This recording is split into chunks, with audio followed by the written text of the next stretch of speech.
So let's see this question. So the question is increasing order of electron affinity for the following configuration. ठीक है, A B C and D हमारे पास 4 configuration दिए हुए elements के. ठीक है, तो हमको क्या बताना है यहाँ पे, increasing order of electron affinity. तो अगर मैं इलेक्ट्रॉन एफिनिटी की बात करूं तो electron affinity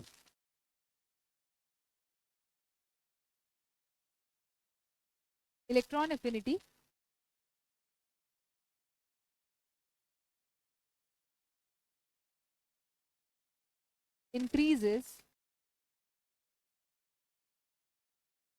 as we move from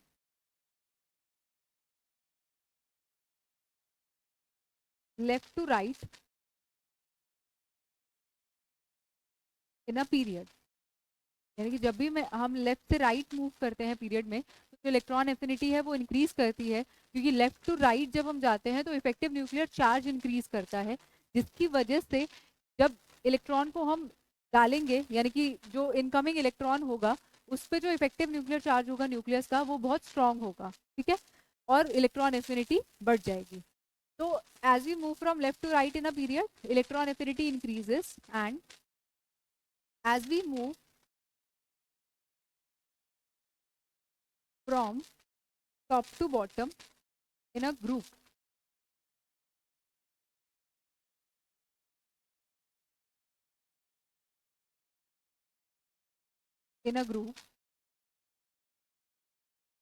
electron affinity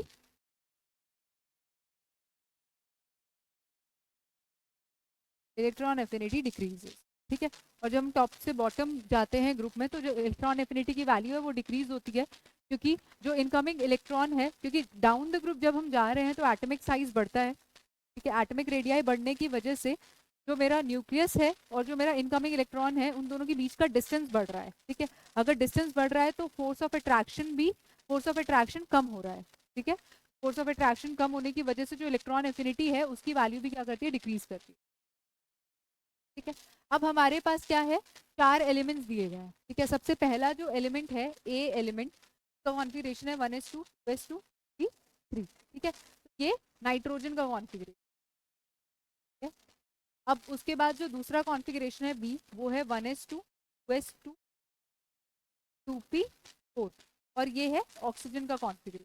ठीक है, उसके बाद जो कॉन्फ़िगरेशन है वो है 1s2 2s2 2p6 3s2 3p. ठीक है, तो ये कॉन्फ़िगरेशन किसका है, ये कॉन्फ़िगरेशन है फॉस्फोरस का. यस, अब जो लास्ट कॉन्फ़िगरेशन है वो है 1s2 2s2 2p6 3s2 3p4. ठीक है, तो ये जो कॉन्फ़िगरेशन है ये सल्फर का है. यस, अब हमें चारों एलिमेंट्स तो पता चल गए कि कौन कौन से एलिमेंट्स प्रेजेंट है.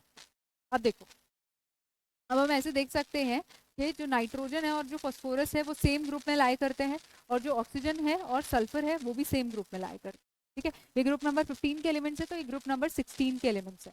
ठीक है, अब अगर हम इलेक्ट्रॉन एफिनिटी की बात करते हैं, तो लेफ्ट से राइट जब हम जाते हैं तो इलेक्ट्रॉन एफिनिटी जो होती है वो इंक्रीज करती है. ठीक है, इसका मतलब ऑक्सीजन और सल्फर की इलेक्ट्रॉन एफिनिटी